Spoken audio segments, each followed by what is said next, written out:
Hey guys, Rachel CPR here. Today I wanted to share with you a video that is actually a request. Michelle M asked me to share a video that shows how I was able to get my wash and go time under 10 minutes on my natural hair. So if you are interested in knowing how to cut down your time for your wash and go, please keep watching.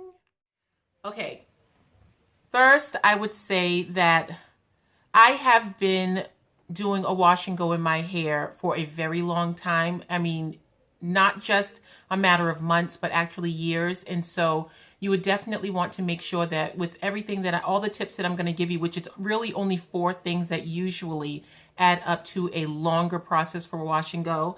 But this is all assuming that you've given your hair the time to adjust and you found products that give you the results that you're looking for.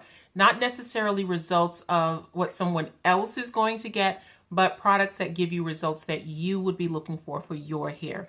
So all of this is taking those 2 things into account. So tip number 1 would definitely be making sure that you are detangling your hair before you wet it down.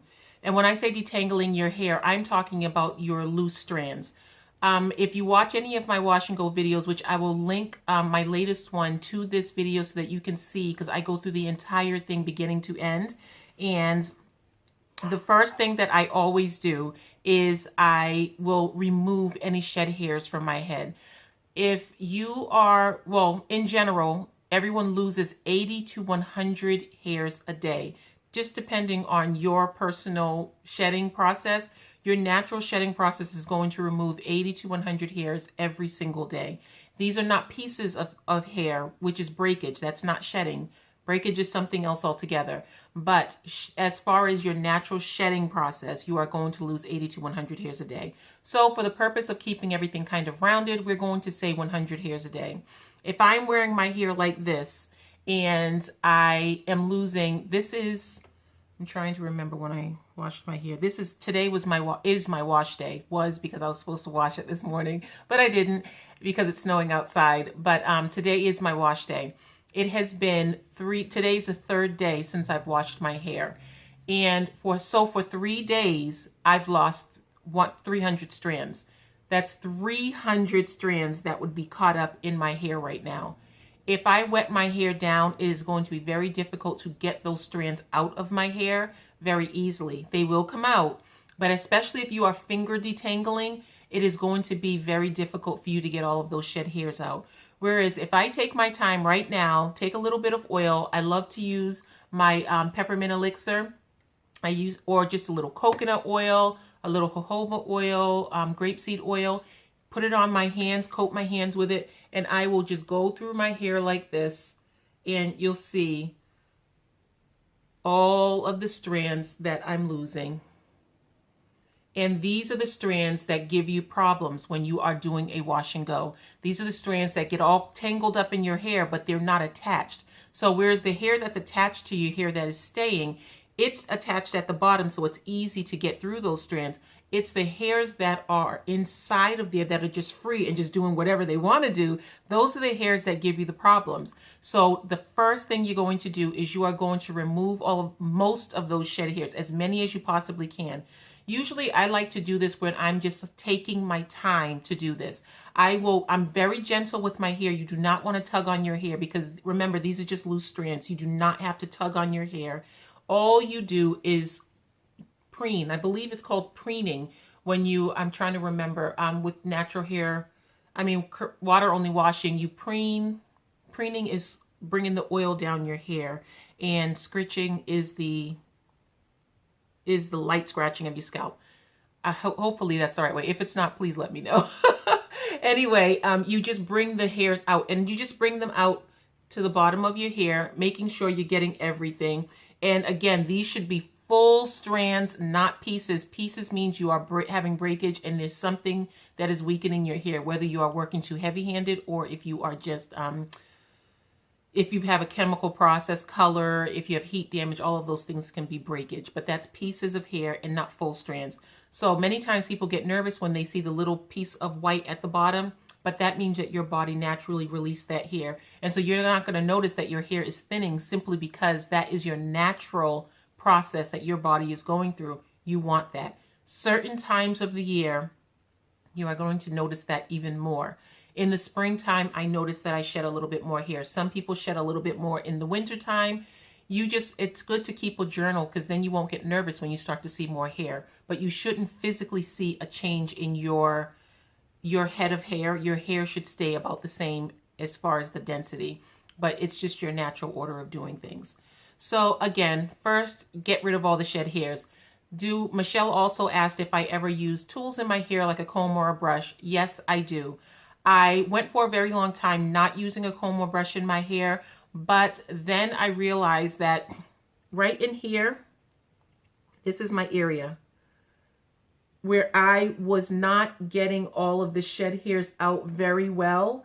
And so this part of my hair, sometimes I would just randomly touch back here and there would be a lock, literally a lock in my hair, because the hairs were starting to mat up. And so what I started doing between 1 and 2 times a month, especially if I'm wearing my hair down all the time, I will take a nice brush, and I can do a video on the types of styling tools that are healthy. Please just let me know if you're interested in that. I know there are plenty of videos out there. I think I've done a video once before, but I wouldn't mind doing it again if you wanted me to do that kind of a video.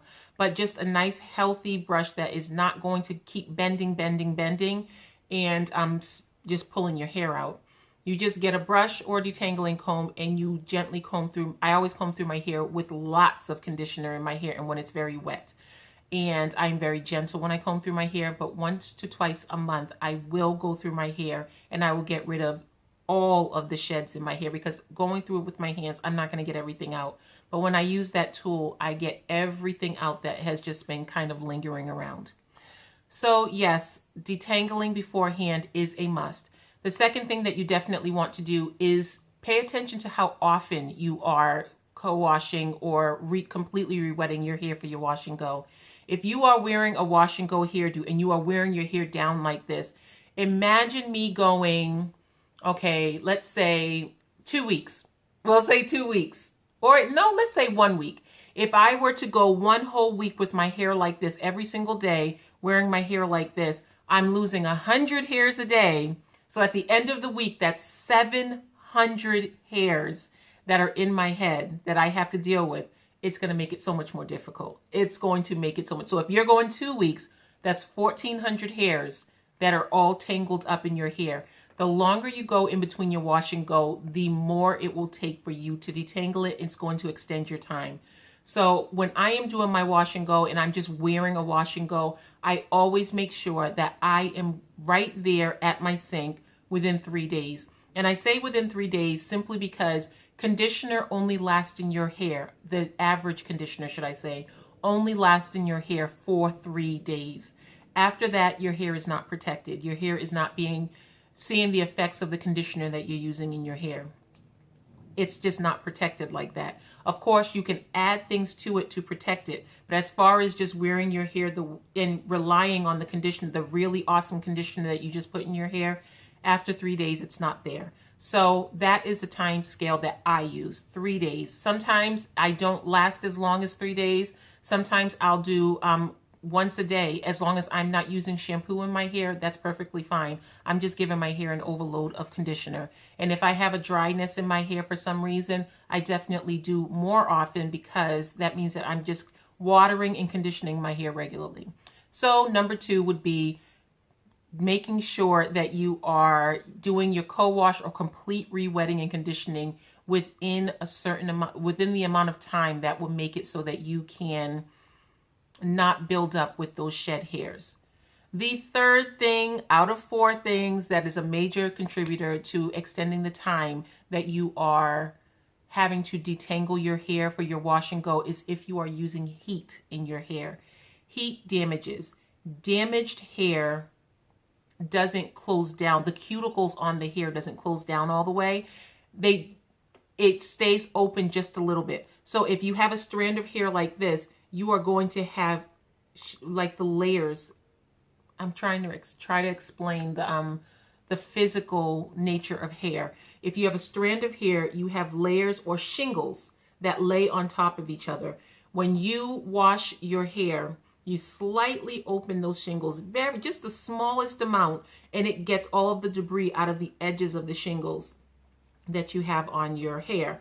Whereas if you use heat, it opens it a lot more. When that hair has heat damage, even if it's not heat damage that is straight, the shingles themselves don't close back flat. They only close slightly. And because the shingles are slightly open, they grab onto each other, and that makes it very difficult for you to detangle your hair. So using the least amount of heat possible is a major plus in cutting down your time for your wash and go. And if you do use heat, you want to make sure that you are protecting your hair beforehand using some kind of a heat protector. And there are natural methods of heat protecting, like aloe vera. There's an aloe vera mixture that is good for protecting your hair from heat. Or you just find a good heat protector that doesn't have a bunch of silicones and things like that in it to protect your hair before you blow dry, because that's a major contributor. Number 4 is maintaining a healthy trimming routine. It is so important to have healthy trimmed hair when you are doing a wash and go. If you do not have healthy trimmed hair, you are going to have tons of tangles that are not just tangles, they're actually knots that are knotted together. Because if your hair is tightly coily, or even if it's not, even if your hair is straight, if you do not keep up with your split ends, you are going to have hair that snarls together when it gets wet. And so that is going to extend your time. Make sure that you have someone that you can go to and trim your hair, not just to keep your length, but to actually get underneath the problems that you are having in your hair. If you have a strand that is this long and you have this much of it that has splits that are going higher and higher up, you are going to have to cut a little bit above it so that you don't have the splits still sitting there and going up the hair shaft. You want to get above the problem so that you are cutting out all of the areas that are going to grab onto each other. If you have fairy knots, that is the result of split ends. If you have tons of fairy knots, if you have a few fairy knots are not bad, because that simply means in trimming your hair, there was just a strand or two that was just missed. But if you have a head full of fairy knots, that means your hair has lots and lots of splits and you need a trim. So if you're trimming your hair yourself, don't feel that you cannot. When you want to grow your hair out, the tendency is not to cut too much of your hair off, but you have to cut your hair in order for you to allow the strands to breathe. If your hair is not allowed to breathe because the ends are frayed, you're not going to have a strong strand. You are going to have a weak strand.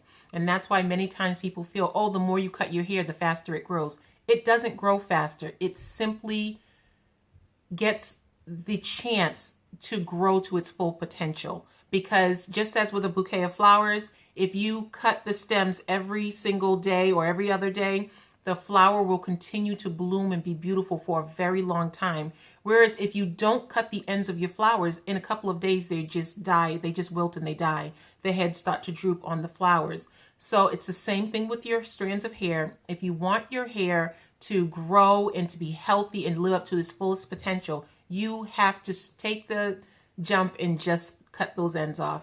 And you are going to notice a huge difference. And then make sure that you are getting regular trims that are good for you. If you start to feel, let's say 4 months down the line, you start to feel that your hair is acting a little bit funny, that means you waited too long. So that means that 3 months down the line, before your hair starts to act up, you want to make sure that you trim your hair so that the oxygen is always allowed to go into the hair and your hair continues to grow and grow and grow. So those are to me, the main issues that usually cause problems with extending your time when it comes to a wash and go process.